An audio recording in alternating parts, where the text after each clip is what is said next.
What's up guys, my name is Damien and welcome back. Today I'm going to be going over one of my favorite classes to use in Medal of Honor Warfighter, which is Assault class.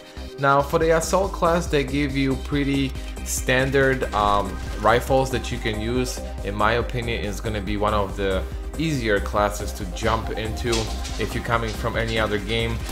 Now the damage that you get from each weapon in this particular game is only 1.3 if you get a headshot, 2.0 if you're a sniper, so it looks like they really want you to be going for those headshots if you're sniping. Anything on hands and torso, you get 1.0 damage multiplier, and 0.5 if you're a sniper for the legs, and 0.8 if you're just any other weapon. Now the weapons that you get in Assault class, you start off with the HK416. It comes with a 700 RPM.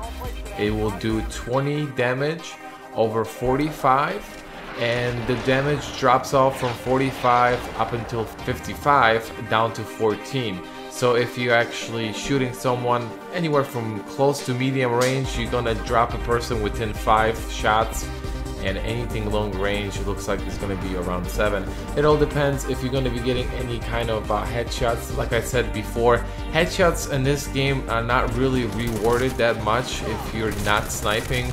For regular guns, you only, the multiplier is 1.3, so it'll be much easier to hit someone in the torso than the head from far away. Now the reload times for HK416, you'll be doing 3.5 seconds if you empty out the whole entire magazine, and 3.5 exactly the same if you have one bullet left in a chamber. Now the next gun that we have is M4V1. It also has 700 RPM. It seems like all of the rifles in the Assault class have 700 RPM. This one is very similar to HK416, also does about 20 up until 45, and the drop-off starts at 45 down to 55, and then you're going to be going down to 14. The reload times are exactly the same, 3.5 if you have shot out all your bullets, and 3.5 if you have one bullet left in the chamber.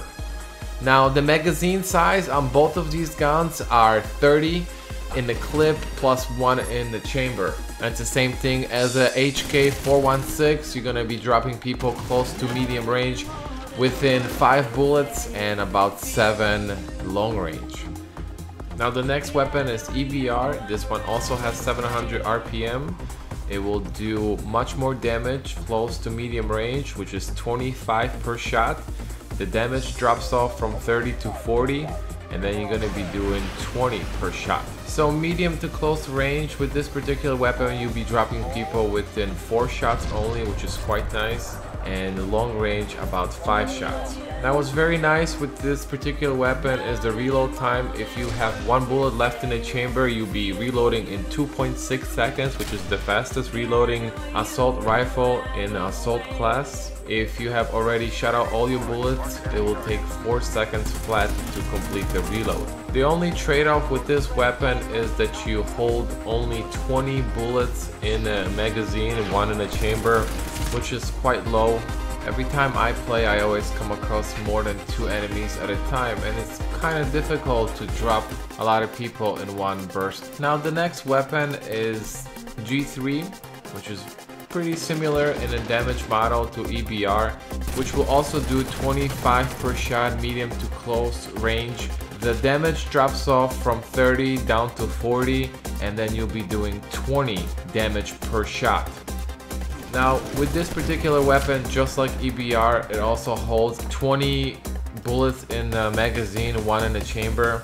The reload time is 3.7 seconds if you have 1 bullet left in the chamber, and 4.8, one of the longest ones if you already shot out all the bullets. Now just like the EBR, you're gonna find yourself reloading much more often, so running and gunning for this particular gun is not a good option. You're gonna find yourself taking a couple shots and going behind cover and reloading quite often. Now the sidearms that you get with the Assault class is P226, which has 300 RPM. It will do 25 damage per shot all the way up until 8. Damage drops off from 8 to 14, then you'll be doing about 18 per shot. Now dropping someone in close quarters within 4 shots, and in long range anywhere from 5 to 6 shots. Now the reload time with P226 is 2.5 seconds. It's exactly the same if you have 1 bullet left in the chamber or if you're completely empty. Pretty good close quarter gun. It seems like in this particular game they really want you to switch over to your sidearm if you run out of bullets in your primary weapon or if you don't have enough time to reload the weapon. Now your last weapon playing as the assault is a grenade launcher. You could either have it equipped as your attachment on your particular weapon, or you could actually have a physical grenade launcher pulled out. In my opinion, it feels like every time I equip the grenade launcher onto my weapon, it's much quicker for him to actually pull it out than pulling out the actual grenade launcher. It's a pretty effective weapon. I like using it to clear out buildings when people are camping inside. The splash damage on the grenade launcher is kind of small, so you better make sure you either hit the wall very close to the enemy or hit him directly with the grenade launcher. It's not the same as throwing the grenade itself.